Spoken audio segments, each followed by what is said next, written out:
Imbauan Kementerian Koperasi dan Usaha Kecil dan Menengah, Kemenkop UKM, yang meminta agar warung Madura tidak buka 24 jam dan mengikuti aturan jam operasional yang ditetapkan oleh pemerintah daerah, menuai kritik netizen di media sosial.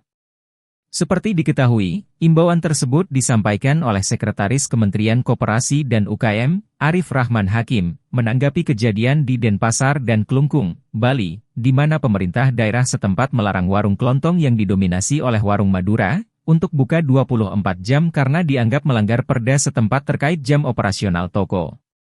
Namun netizen menduga, imbauan tersebut dikeluarkan oleh Pemda maupun Kemenkop UKM, lantaran adanya permintaan dari para pengusaha retail modern khususnya minimarket yang mulai kalah bersaing dengan keberadaan warung-warung Madura tersebut. Direktur Parameter Politik Indonesia, PPI, Adi Praitno pun ikut memberikan reaksi keras terhadap permintaan Kemenkop UKM terkait aturan jam operasional untuk warung Madura. Menurut Adi, imbauan tersebut berlebihan karena banyak persoalan lebih besar yang harus diurus ketimbang mengatur keberlangsungan usaha rakyat kecil. Ya ampun Pak. Begini amat atur negara. Warung Madura buka 24 jam itu sekedar nyambung hidup. Untungnya gak seberapa, cukup buat sekolahin anak di pesantren, bayar cicilan hutang ke rentenir karena gagal panen. Sisa makanan aja dipanasin terus buat hemat, tulis Adi dalam postingannya di platform X dulu Twitter, Jumat, 26 April 2024.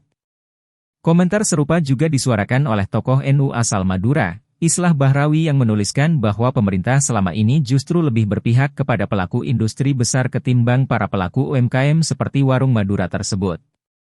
Pemerintah seringkali terlalu iseng memainkan superioritasnya untuk mengganggu roda ekonomi UMKM yang sudah berjalan demi melindungi industri besar. Padahal warung Madura tidak pernah merepotkan pemerintah. Bahkan jika pemerintah bubar pun, mereka akan bodo amat dan tetap buka, tegasnya. Salah seorang netizen lainnya justru mengingatkan pemerintah bahwa jauh sebelum fenomena berkembangnya warung Madura yang berani buka 24 jam, keberadaan warung-warung kecil juga pernah mengalami hal yang sama, ketika ekspansi minimarket semakin menjamur di pemukiman warga dan mengancam keberlangsungan warung-warung kecil tersebut. Sekitar tahun 2015, warung kecil habis dilabas minimarket, dan tidak ada upaya perlindungan. Dianggap persaingan wajar. Kini model warung Madura dikeluhkan minimarket, langsung menjegal lewat aturan, tulis pemilik akun Zanatul 91. Pegiat media sosial Denny Siregar juga ikut bersuara yang menilai bahwa imbauan Kemenkop UKM tersebut tidak tepat. Saking gak jelas mau kerja apa, ngurusin warung buka jam berapa, tukasnya. Sementara itu anggota Komisi 6 DPR RI Nasim Han meminta pemerintah untuk tidak membatasi waktu operasional usaha warung kelontong seperti warung Madura.